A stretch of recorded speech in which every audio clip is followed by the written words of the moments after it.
Je m'appelle Karine Clich. On va dire un peu. Je suis citoyenne de Sainte-Rose, militante contre le projet de l'île Gagnon et la place Sainte-Rose. Et je suis une des initiatrices du groupe citoyen contre ces projets-là. Ce que je vois ici ce matin, c'est des citoyens et des citoyennes qui se sont déplacés pour défendre une cause qui leur tient à cœur, qui se mobilisent pour sauver leur milieu de vie, pour préserver la nature et empêcher la destruction d'un écosystème déjà fragilisé. La rivière, les berges, c'est la cour arrière pour les citoyens de Sainte-Rose, de Boisbriand et de Rosemère. La sauvegarde des espaces naturels en milieu urbain, la sauvegarde de la faune et de la flore, c'est vital pour la qualité de vie des citoyens, des résidents de Sainte-Rose et pour toute la biodiversité qui s'y trouve. Nous avons réussi à freiner l'élan de la ville, mais on sait lire entre les lignes. Ce que la ville dit, c'est qu'elle rejette le projet dans sa forme actuelle et renvoie le promoteur à sa table à dessin. Mais on sait qu'il va poursuivre son œuvre, que rien n'a changé finalement. Même pire, tout ce que fait la ville, c'est de passer le fardeau aux citoyens. Nous, on dit à la ville, on n'en veut pas de ce projet-là, puis la ville nous répond de quelle couleur vous voulez les murs. Nous allons maintenir le cap pour nous assurer que le projet de l'île Gagnon et la place Sainte-Rose ne voit pas le jour.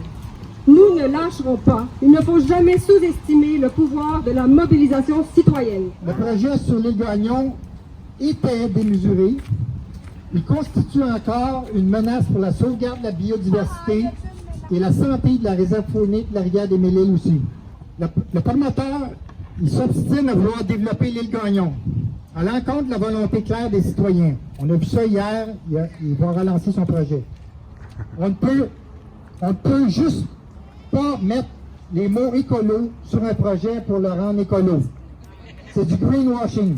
Oui, la population de Laval et de Sainte-Rose veut savoir si la nature est réellement au centre des priorités de la ville de Laval dans ce dossier.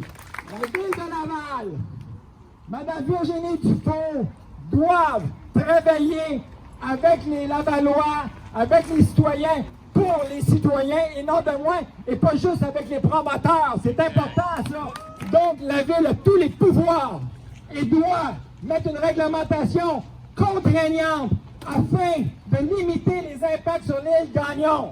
L'île Gagnon et la rivière des Mille-Îles seront aussi reconnues dans le plan métropolitain d'aménagement et de développement de la communauté métropolitaine de Montréal. C'est un des 5 grands projets métropolitains.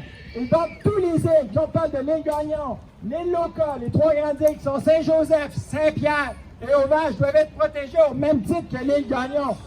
On nous promet des toits verts. Si jamais vous voyez des chevreuils, des mammifères sur les toits d'un 6e étage, et une panoplie d'oiseaux, vous m'appellerez, je m'enverrai des photos. Ce qui est important, c'est de faire la distinction entre les toits verts et la biodiversité, le couvert forestier. Les chevreuils peuvent se promener, les mammoths, les animaux peuvent se promener, les oiseaux aussi, diurnes et nocturnes. Donc, il est important de conserver l'île Gagnon. Pour ce qui est de la place Sainte-Rose, elle a besoin d'un peu d'amour, mais pas d'un méga projet. La ville de Laval s'est donnée comme slogan, il faut bien l'apprendre par cœur, urbaine de nature. Et urbaine de nature.